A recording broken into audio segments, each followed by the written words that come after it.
Descriminalização de drogas pelo STF. Olá pessoal, mais um debate, mais uma discussão no STF. Desta feita é sobre a descriminalização de droga da maconha.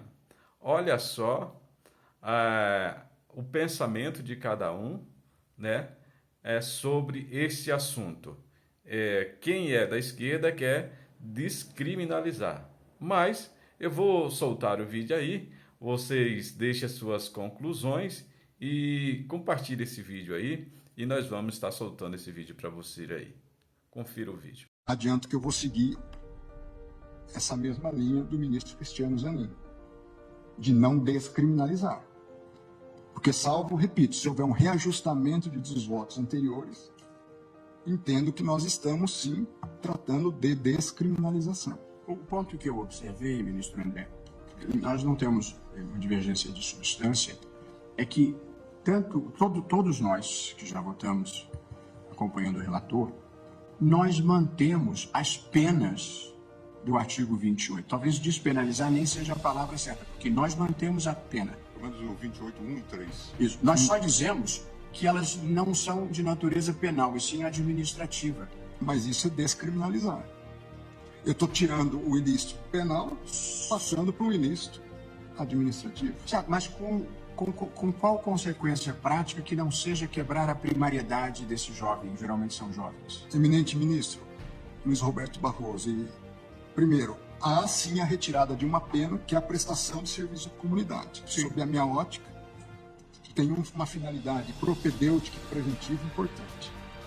Esse é um primeiro aspecto. Quanto à questão da reincidência, se o ponto é esse, eu acho que nós não precisaríamos partir para esse caminho. Não é a reincidência.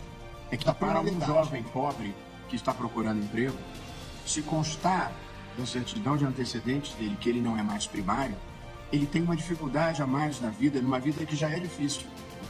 Quanto a isso, eu também não teria divergência.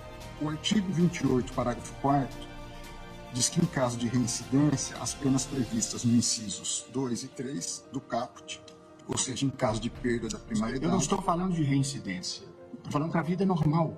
Quer dizer, ele quer um emprego, eles vão pedir a certidão dele de bons antecedentes e vai constar um registro penal por drogas. E por via de consequência, a vida dele está prejudicada. Toda a discussão que nós tivemos... Desculpa, presidente, desculpa.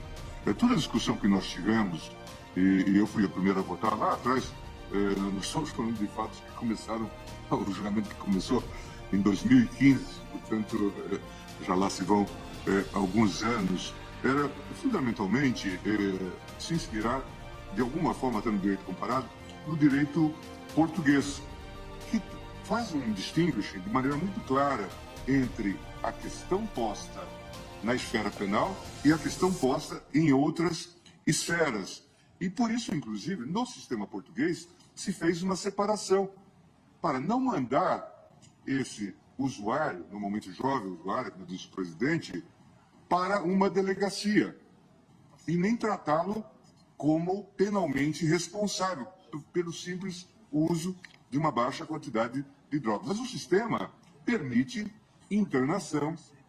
Por isso que, inclusive, no voto, que é muito mais alongado, se falava de medidas recomendáveis que o próprio Congresso poderia tomar. Uma dúvida, ministro Gilmar. Não vamos mandar para a delegacia, nós vamos mandar para onde? Exatamente se diz. Claro que vão continuar... A autoridade administrativa vai cuidar disso. Essa é a proposta do modelo. Essa é a proposta do modelo.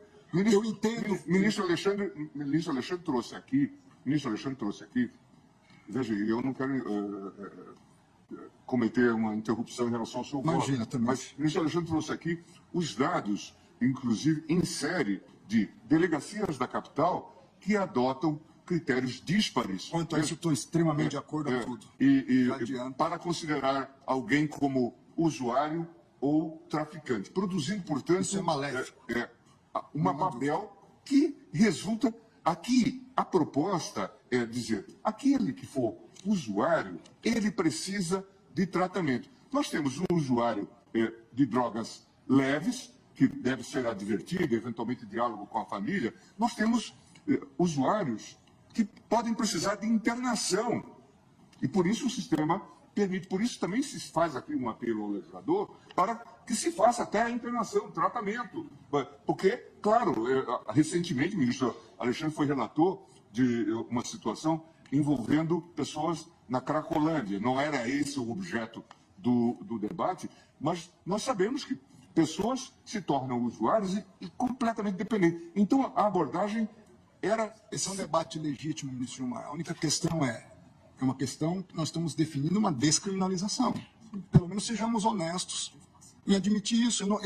É uma tese de um lado, é uma tese de outro, mas é isso do que nós estamos... Sim, mas deixa de ser infração penal, continuando a ser um ilícito aqui administrativo. Por isso que, inclusive, propus uma interpretação conforme. O que, com a devida vênia, é uma descriminalização. É porque, assim, porque a palavra, ela produz um efeito, ministro André. Pois não, perdão, ministro É só uma questão, talvez seja menos uma questão semântica e mais uma questão de percepção. Quando fala de descriminalização, parece que nós estamos dizendo que não tem problema. E não é isso que nós estamos fazendo. Não é recreio. Não é isso que nós estamos fazendo. Mas, veja, nós entendemos a posição de Vossa Excelência e eu devolvo a palavra para continuar. Até porque eu justifico isso. Pois não, ministro. Ministro Alexandre. Permite, eu quero aqui, até porque eu trouxe a proposta de tese, o ministro André está correto. Nós não estamos legalizando, ou seja, dizendo que não poderá haver consequências, mas nós estamos descriminalizando.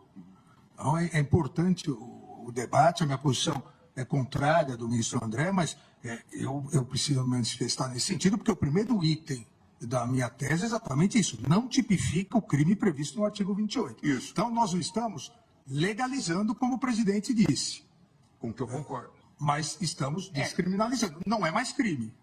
Ou seja, É um ilícito, mas não é crime. Não é crime. Não é um ilícito Não é crime. criminal. Não é crime. Mas é o que eu Estamos falei. mantendo como... E a notícia da vez é que por essa o STF não esperava. A Comissão de Constituição, Justiça e Cidadania do Senado, contrariando o STF, aprovou a proposta de emenda à Constituição que criminaliza a posse e o porte de substâncias ilícitas em qualquer quantidade. Sessão Legislativa Ordinária da 57ª Legislatura. Basicamente, após os ministros do Supremo Tribunal Federal tentarem invadir a competência do Senado, Então nós não estamos legalizando, como o presidente disse, com que eu concordo, mas estamos descriminalizando. Não é mais crime.